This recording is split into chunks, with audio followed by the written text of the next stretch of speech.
Our next speaker is Mr. Bradley Eiffe. Mr. Bradley holds a Bachelor of Management in Human Resource and Industrial Relationship from University of South Australia, a graduate in diploma in executive coaching and ontology from the Newfield in Victoria. He is the group head of human resources with ECC Group Dubai.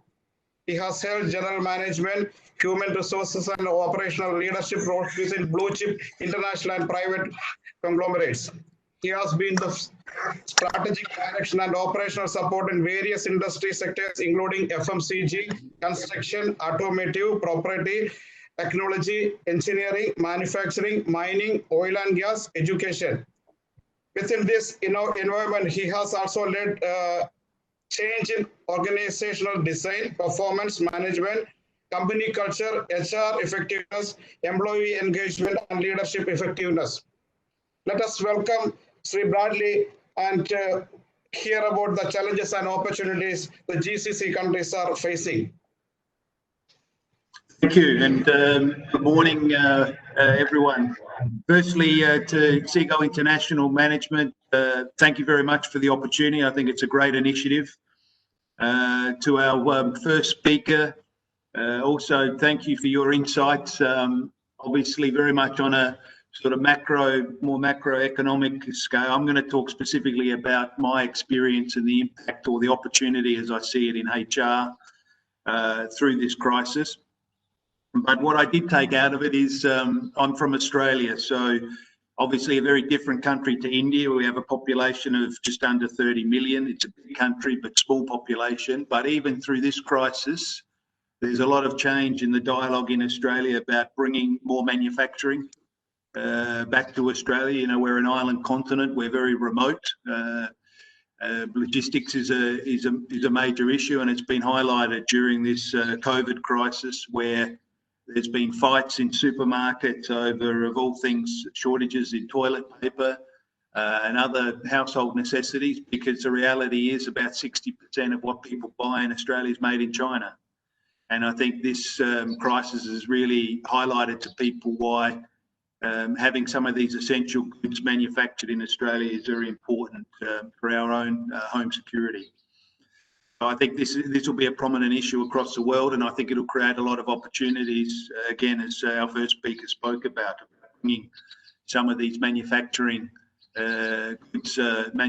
goods out of other countries back into our home countries. And I think people now can see the benefit, and also price now is not the main talking point in Australia. It's about whether it's homemade or not. So I just wanted to add that to the comments by our first speaker. Firstly, let me give you some background on ECC, my current employer. ECC Group is a tier 1 contracting company. I just want to highlight on this slide here, we are primarily a civil contracting company. We have our key clients are people like EMA. We have obviously some major projects underway at the moment, and also through our history, some iconic projects. So we started as ECC as a contracting. Fortunately, and I think it's been highlighted during this crisis, is the foresight of our owners was to diversify into relevant sectors. So we created a business called Avanos, which is in fit outs. We created a MEP business, UME, which is obviously the electrical, mechanical, plumbing side of contracting. PMI, which is in metal fabrication, structural steel, and also this business supports ECC projects. But all of these companies, after being set up, are also doing business outside of the ECC group.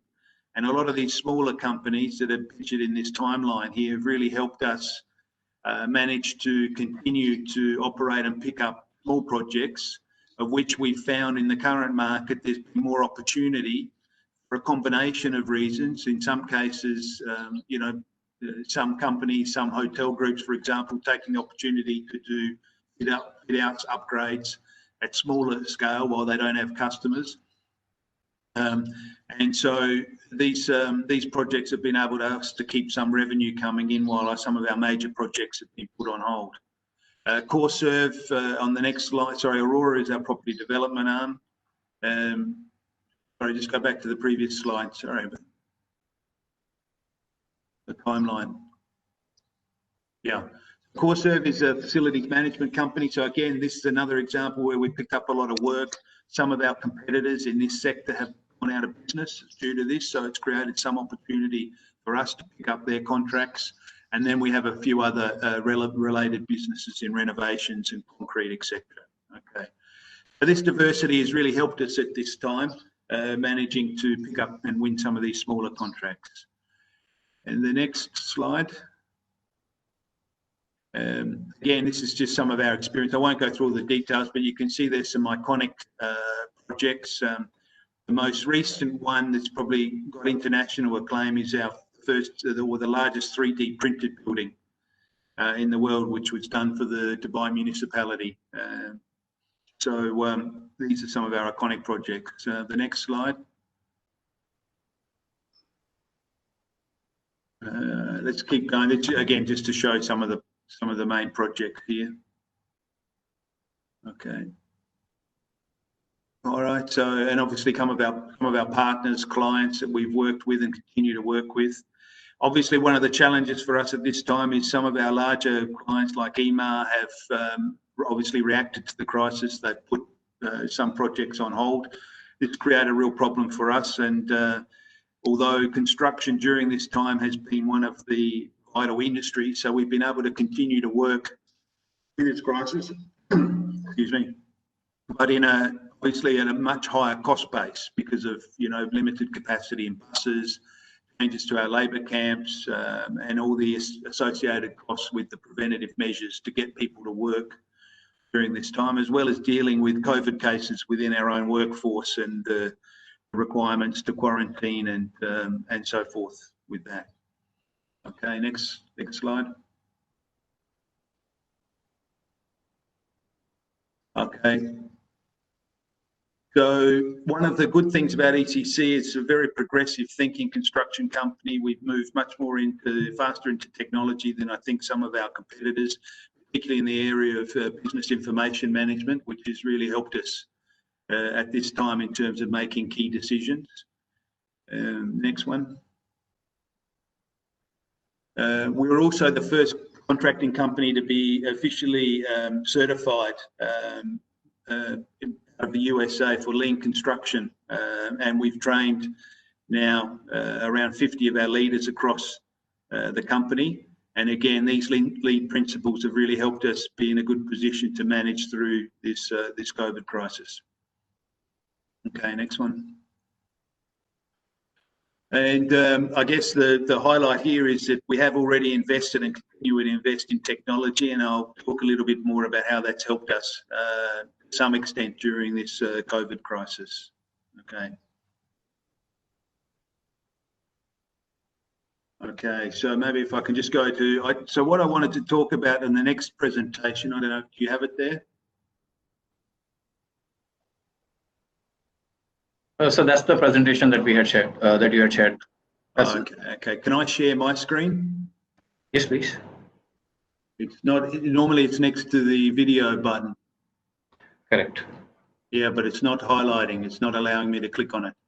Okay. So just send me an email, sir, if possible. Then I will put it across. All right. What I'll do, maybe I'll just talk through it because I think it's maybe it's going to be quicker rather than hold everyone up. Okay. So look, what I wanted to talk about, and obviously during this time, we have a workforce of, well, prior to COVID-19, we had a workforce of 9,000 workers across those businesses that I talked about earlier. As at today, we've reduced that by around 2,500 workers. We have a lot of people who we redeployed temporarily to other companies. We have people waiting in our camps to exit, who have all been registered in the various, let's say, consulate or ministry portals, trying to get flights out. So we're still trying to manage through that process. But obviously, from a HR perspective, it's been a very difficult period because of all of the lives that have been impacted through this crisis. But during it, I guess, and the subject I was allocated here was HR at the centre stage in a changing work environment. And the way I look at it is it's really opportunities in a crisis I see, particularly for HR, and that's really what I want to talk about. I don't want to go into a lot of detail, but I'm happy to take sort of questions at the end of these presentations. But I really saw as sort of 8 main themes, if you like, that came through the management of this crisis. And I think the first one is communication. What we were forced to do during this crisis is communicate differently, and we had to communicate more effectively because obviously the importance and the priority and the urgency of the situation.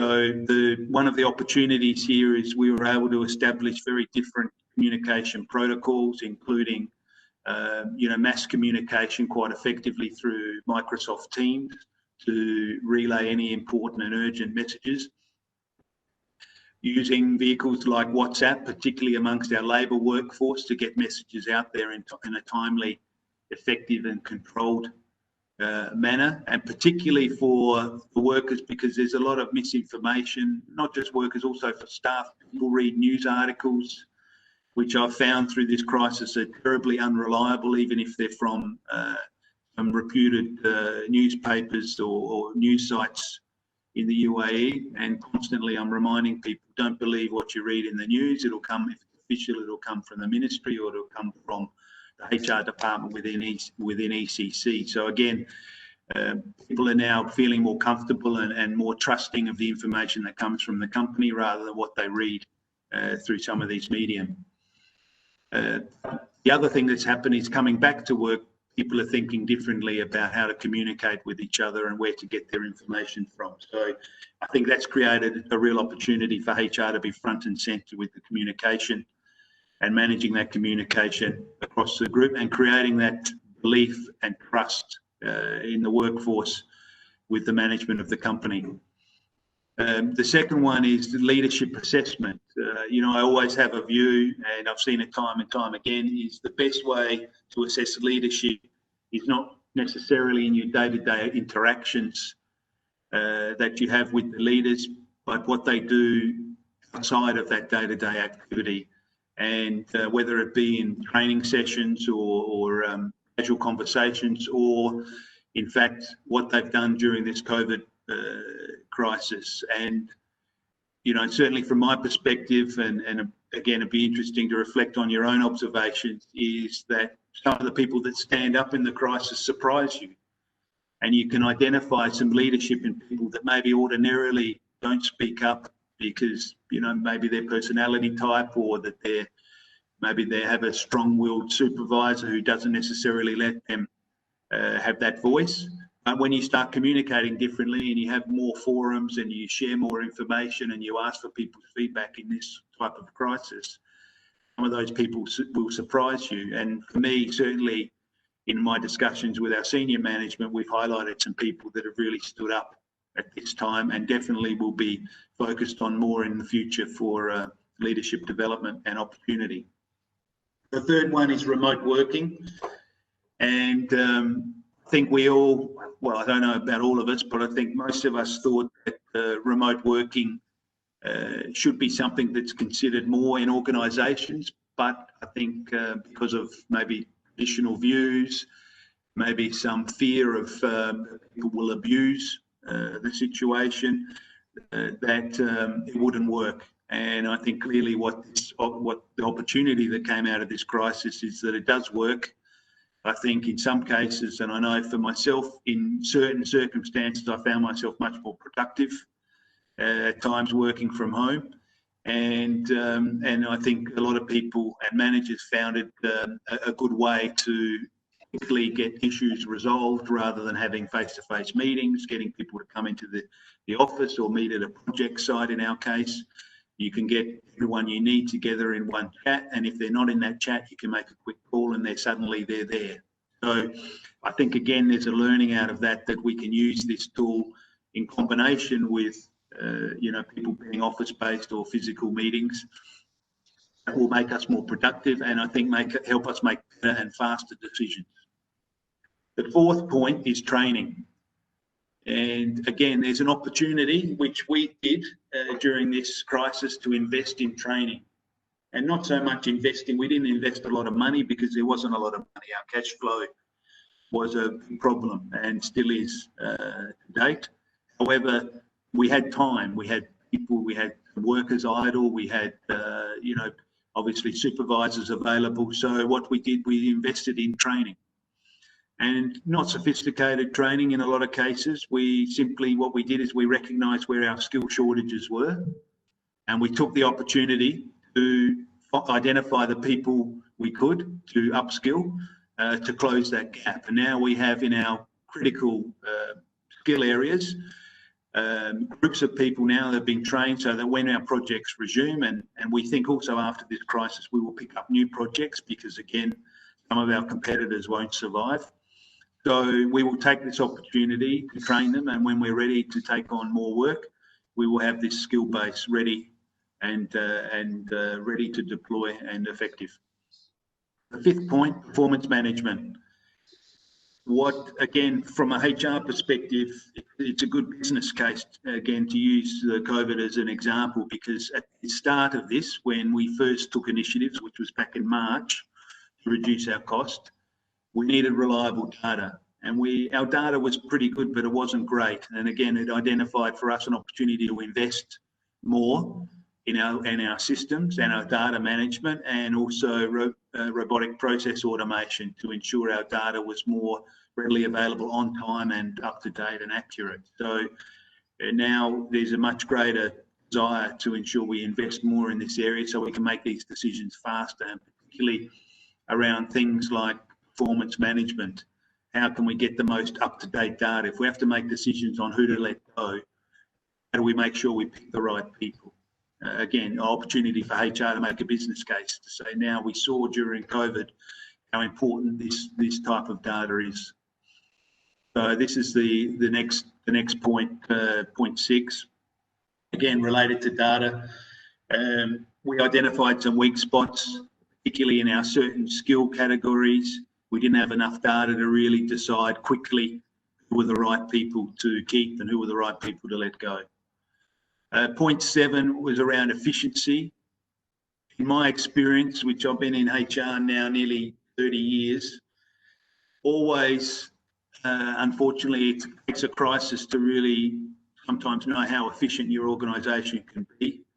And when you have to cut, you know, your costs, and you have to reduce your headcount, most organisations typically can go much deeper than they think they can. And again, this enabled us to look at why couldn't we decide quickly how deeply we could and cut, or why don't we do it as a natural process of, you know, constant efficiency review. So we identified out of this some key learnings from that in terms of how we were monitoring the performance of people, how we were assessing the value add of them to the organisation, and really reviewing KPIs we had across the business for each of the positions, and were they really the most important KPIs for that role, and were they telling us whether this person is actually adding value to the company, and we need 3 people doing this particular job, or can it be done by 2 or 1 in some cases. Okay, and then the last point, point 8, is what are the top priorities for HR now? Can you use this experience to drive an HR agenda? So again, I think out of this, my takeaway is, I think for HR professionals, is that it can really be used as an opportunity to see, you know, to look at what if, you know, if HR had been better positioned, if we'd done certain things in preparation for this, how could we have moved faster? How could we have improved the performance of the business through this crisis, and get buy-in from the leadership of the organisations to invest in HR in a smart way that better readies the organisation. Heaven forbid, should we have to go through something like this again, or to do it as just part of our daily, you know, or monthly or a yearly review of the organisation. these are my key takeaways, and this is where I think the opportunity lies now with HR and the businesses to look at HR differently in terms of really being an enabler for the business to constantly improve its performance, but also be ready for whatever comes in the future. Thank you.